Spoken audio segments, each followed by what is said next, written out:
We're all familiar with the three whats: what it is, what it can do for me, and what does it cost. Tyler Rickenock, Country Financial, can help you find the answers with insurance coverage to help protect what's most important to you, all at a price you can afford. So while you're juggling work and kids while trying to keep an eye on your financial future, Tyler Rickenock, Country Financial will make sure they are the first ones there when you need them most. Many young parents leave pages of instructions for the sitter when they have their first date night after the baby is born. But only 36% of parents with minor children in the U.S. have any sort of plan to protect their children if they don't come back. Don't be part of that 64% without planning. At the Wilson Law Group, located in Madison, estate planning is all we do.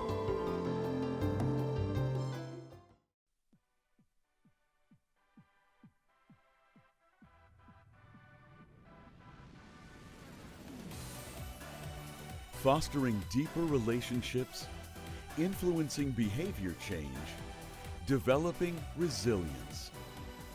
You're about to start winning. Here is your host, Christine Bright. Welcome to Parenting Game. I am so glad you are here. My guest is Dugan Sherbondy, who is the teaching pastor at Heartland. He had a tragedy strike his family in August of 2019.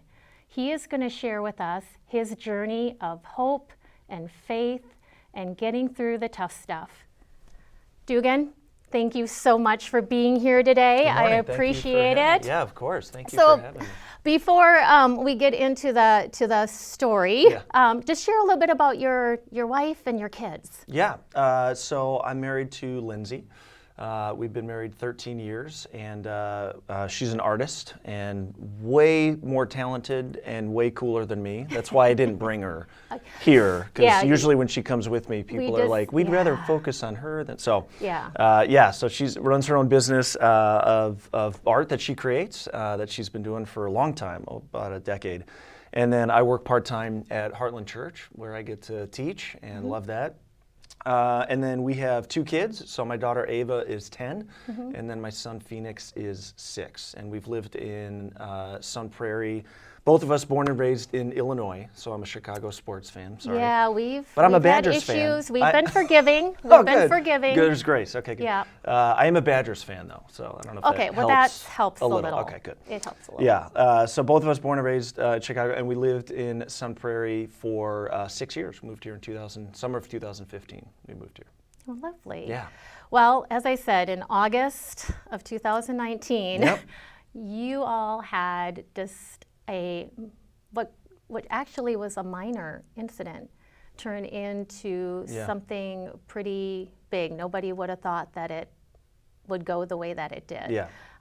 And you were very willing to share your story and be open with all the feelings and the journey of what was happening, which, for men to do that, can be hard. And that's one of the reasons I, wanted you as a guest, because you've been so open about sharing your story, is this to be an encouragement to men about vulnerability not being a weakness.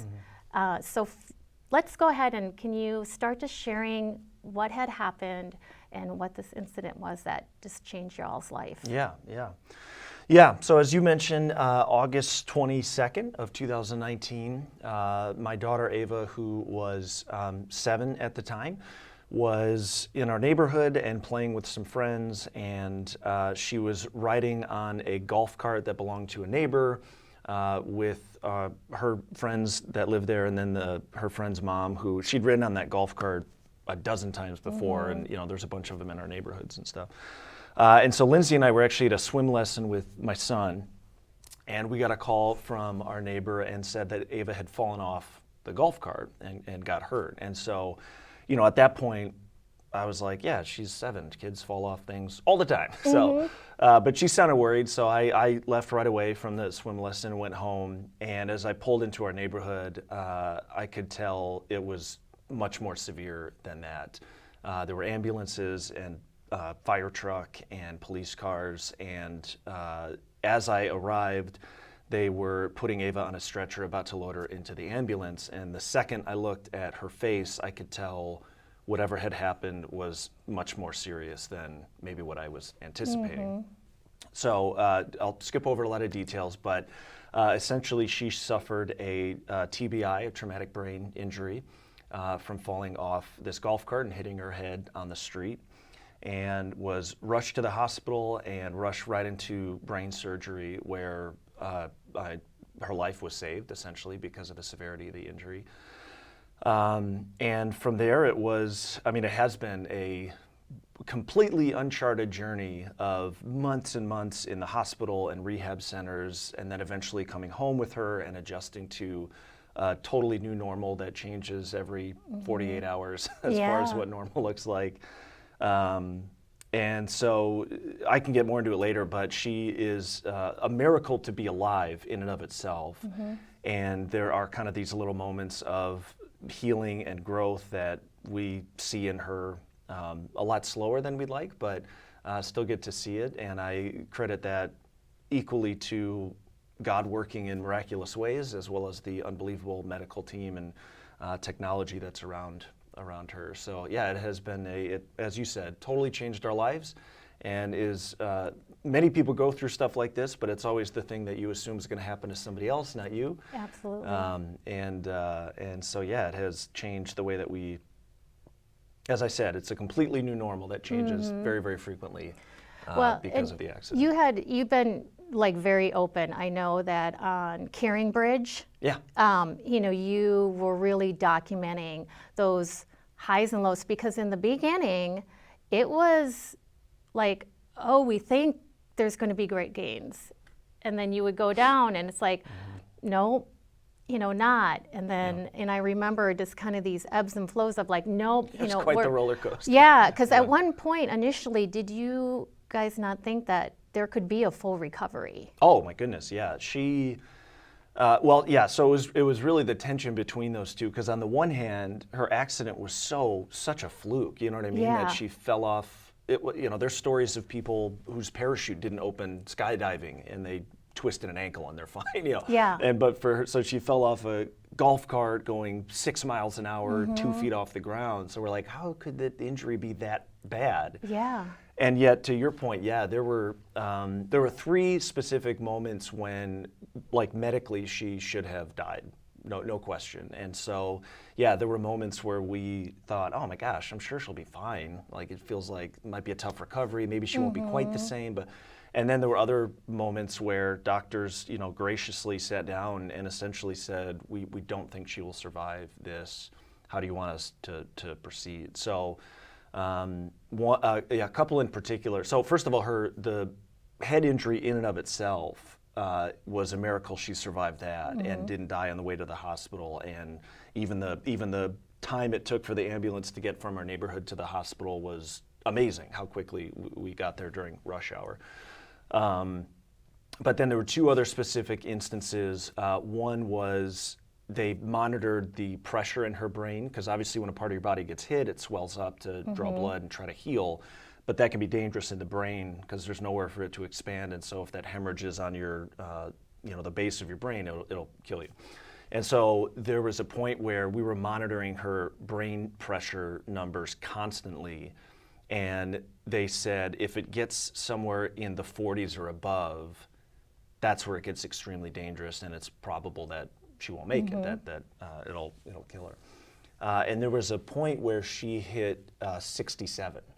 Oh my. On that, yeah. So again, doctors just very graciously and lovingly kind of sat us down and said, it's very probable this is going to happen. Here's what to expect, and what do you want us to do in this case, and all that.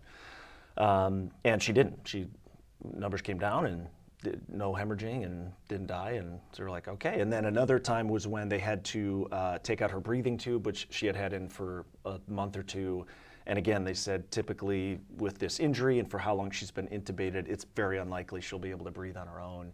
What do you want us to do in that case? And they took it out, and she breathed fine, was totally fine. So there were all these moments where, as you said, it was like we felt a huge part of that being just our faith, that we just genuinely felt, not out of wishful thinking, not out of denial, we just genuinely felt and still feel that the Lord was going to heal her, and He created her for a purpose, to bring life and love, and we just thought He's going to do that, and so we're believing in that and standing on that, and still continue to do that. But at the same time, being faced with all the medical wisdom and medical perspective and history and all that, it was just, there was a lot of tension between. It was a super extreme roller coaster, real high highs and then real low lows kind of throughout that. And one of the things that was just really impressive is you never hid your emotions of this, the moments of anger with God, the moments of pleading, the moments of,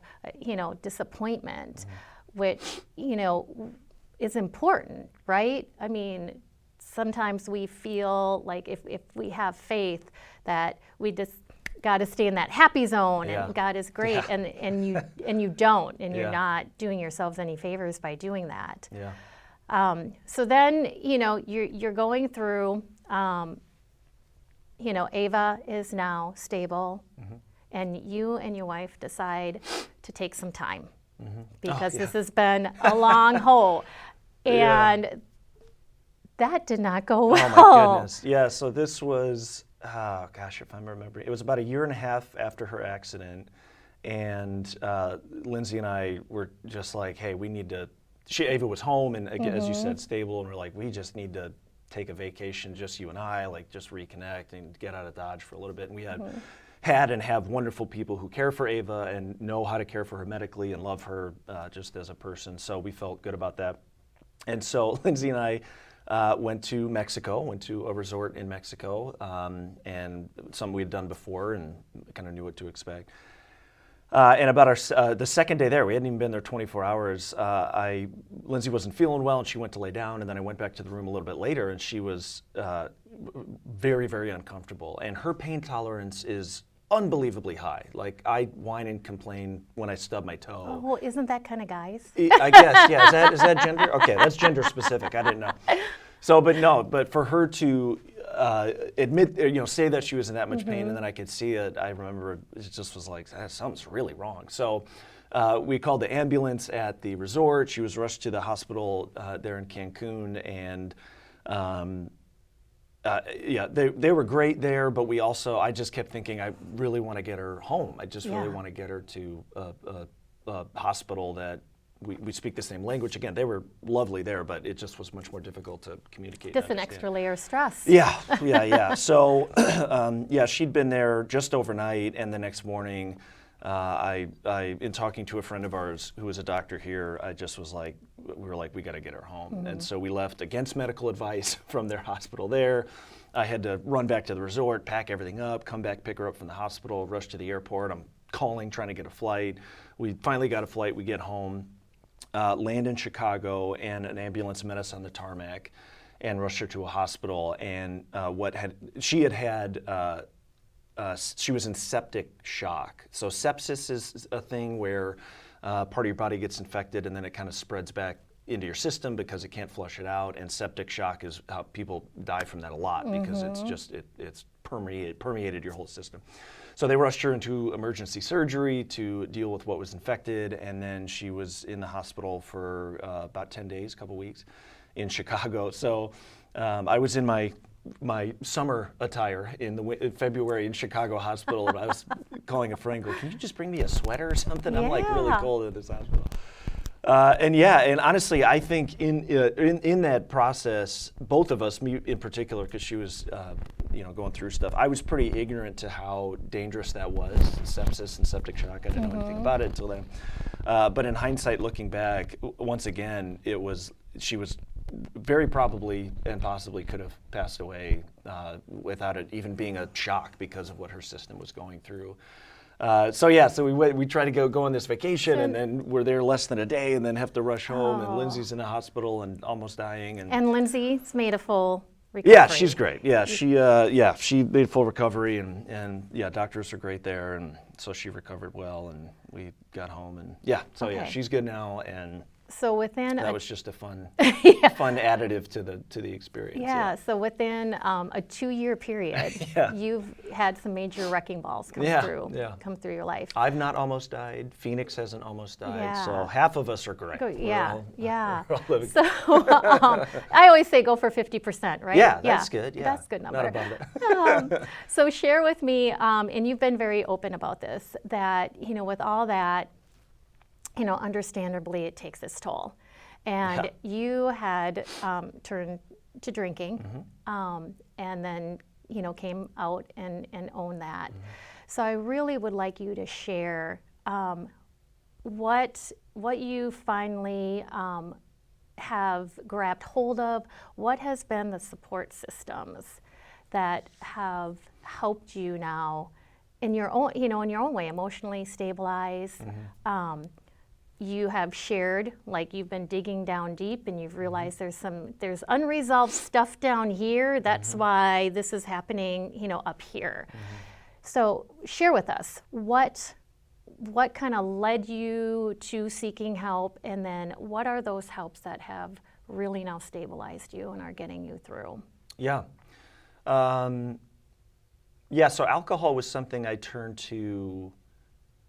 And to be fair, there were moments even prior to Ava's accident, to Lindsay's hospitalization, that I had struggled with drinking too much. And as you said, it was because there were things below the surface that I had never dealt with, that had been there for 30 plus years. But with the addition of stress from Ava's accident and Lindsay, and then a completely different lifestyle, I began intentionally, knowingly abusing alcohol for the sake of kind of numbing out. And I was just, I'd spend all day, not necessarily stressed all day, a lot of it, but more so it was just so much to think about, so much to adjust to, so much unknown, so much uncharted, so much new.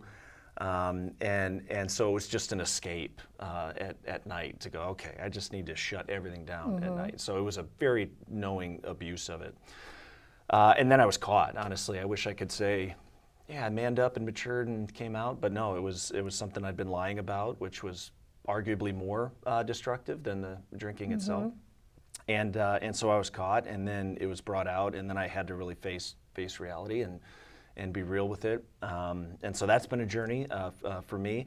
And yeah, the biggest part of that, I'd say 15% of it was needing to process through Ava, some stuff I wasn't being honest about with myself, with the Lord, with people around me.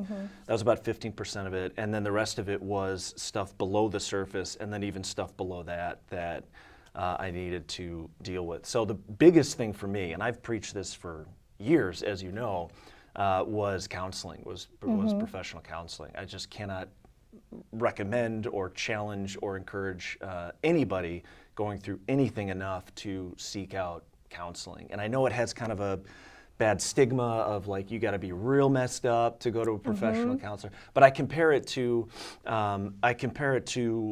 physically, if you have something wrong that you maybe can't identify, even if you can't identify it, nobody hesitates to go, hey, go see a doctor, right? Like just even for little things, you just, you should get that checked out. You should go see a doctor. Because they've spent a decade of their life and hundreds of thousands of dollars learning the intricacies of the human body to be able to go, this is what's wrong, here's how to get better.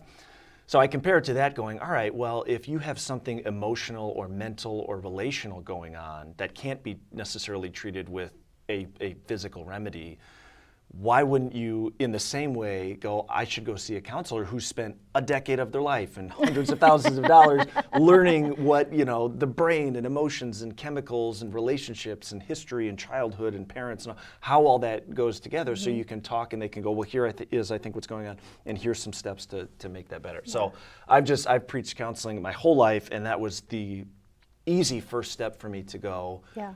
And Lindsay and I had been seeing a counselor for separately for some of the stuff going on with Ava, but that was the time where I really stepped it up and was like, I need to be honest about this. I need to talk about this. And I remember one of my first appointments with one of my counselors, because I actually saw two simultaneously for a while, was that exact thing going, hey, I know the drinking is a deal, and I could stop that, and everybody around would probably go, good job, you did it.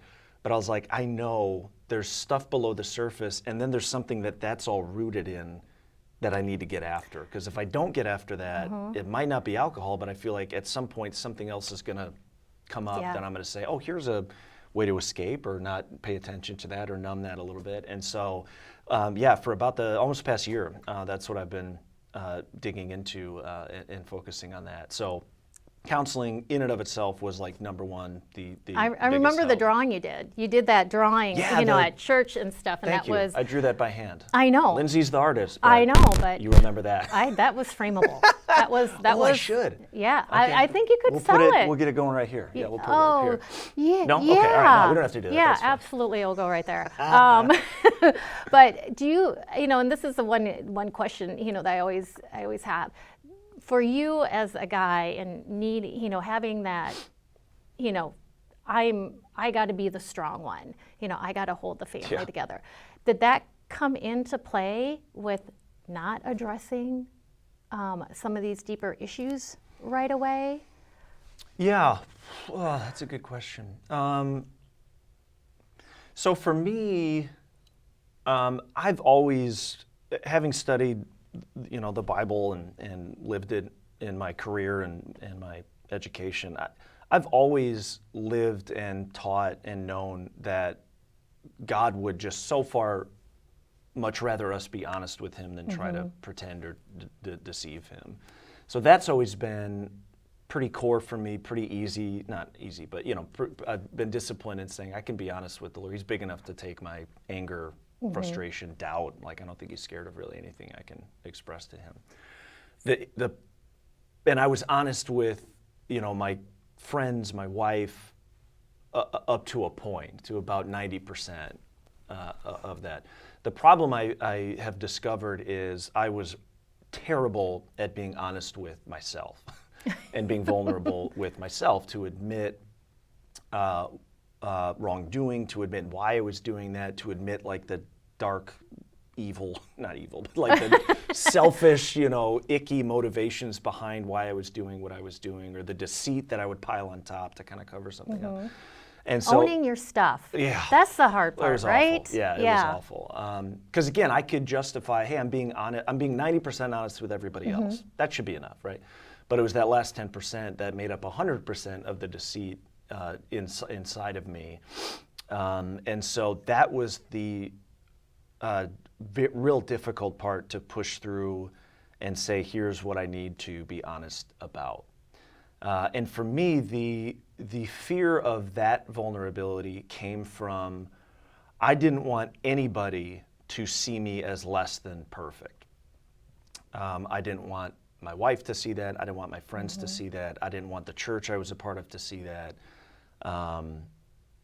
And that's for me, but I have talked to other people, and men in particular, where that is a very similar motivation. And so a lot of times I think it comes from a family of origin and childhood stuff where it was like the fear of getting in trouble or disappointing is just this core motivation to go, okay, well, I'm just not going to admit any wrongdoing ever, and I'm going to stick to my guns, and even if I'm wrong, I'm going to fight it out and stand on it, and I'm right and everybody else is wrong, because I don't want to have to admit anything less than perfect. And so that's probably a journey I'll be on the rest of my life, is figuring out what that looks like, to be okay admitting I'm not perfect, and be okay with the consequences that might result in. And knowing here, even if I can't know here, the consequences of failure are far better than the consequences of failure and dishonesty. Because for me, when that festered and sat for decades, that is what caused so much more damage again and again and again, and pulled me away from relationships, and pulled me away from the Lord, and pulled me away from myself. And as I'm on this journey now, figuring out what it looks like to be 100% honest 100% of the time, even when it makes me look bad, going, this is awful, but it's better than the alternative. Absolutely. So And, once you I know, figure that out, when I'm like 105, I'll let you know. Well, it's a journey, and and as you know, with the groups and the help that you're getting now, I talk to men all the time when I'm coaching them, and I said, what took so long? What was, what's hard about this? And every one of them is the vulnerability piece. It's scary. It's really yeah, scary. it is scary. But as you have seen, and I know, plenty of people that I've talked to in the church, your vulnerability actually drew us in, has made you more credible. So, Yeah. and Isn't that so ironic, though? I know, and I Yeah. tell parents this. I said, you feel like you need to be perfect, but your kid doesn't want to have to live up to that standard. Yeah. None of us in the church want to have to live up to that standard. Yeah. And, along the way, I've been able to, breathe. And it's just like, oh, okay, yeah, yep. It's okay that I'm struggling with this, Yeah. reading your posts of this, kind of laying out your feelings with God. It's like, okay, yep, I can do this. This is okay, this is okay. It's, time and time again, I've talked to people, and you have not discredited yourself in any way. No. If anything. Well, because the irony, this will be the last thing, but this is so important. The irony being, all of us are imperfect. All of us are struggling. Dads, husbands, speaking for men. And the irony being, all of us are pretending we're great. But you're not. But we're not. And so the second somebody says, hey, you know what, I'm really struggling with this, there's this allowance then for everybody else. Pastor Rob Bell used to say the most powerful words are me too. Yeah. That when you just go, hey, I don't know how to do this great, I'm really struggling. The second somebody else goes, yeah, me too, then the rest of the dominoes can fall and go, okay, we're all not perfect? Great. Can we just talk about this? Because we're all trying to put on the same facade that's not quite landing. Let's just be real, and because I'm no better than you and you're no better than me, and we can talk about it and journey this together and figure that out. Oh, that is so great. And I appreciate your time today. Yeah, thank you for having me. To have you be able to share with other dads out there that this vulnerability piece is important and it's powerful, and you will not discredit yourself, which I think is a big fear. So I appreciate so much you coming on and sharing your story. Yeah, of course, yeah. And thank you for tuning in to this episode of Parenting Game. We're all familiar with the 3 whats: what it is, what it can do for me, and what does it cost. Tyler Rickenaut, Country Financial, can help you find the answers with insurance coverage to help protect what's most important to you, all at a price you can afford. So while you're juggling work and kids while trying to keep an eye on your financial future, Tyler Rickenaut, Country Financial, will make sure they are the first ones there when you need them most. Many young parents leave pages of instructions for the sitter when they have their first date night after the baby is born. But only 36% of parents with minor children in the U.S. have any sort of plan to protect their children if they don't come back. Don't be part of that 64% without planning. At the Wilson Law Group, located in Madison, estate planning is all we do. Thank you for watching The Parenting Game. All episodes of The Parenting Game are available on demand at sunprairiemediacenter.com.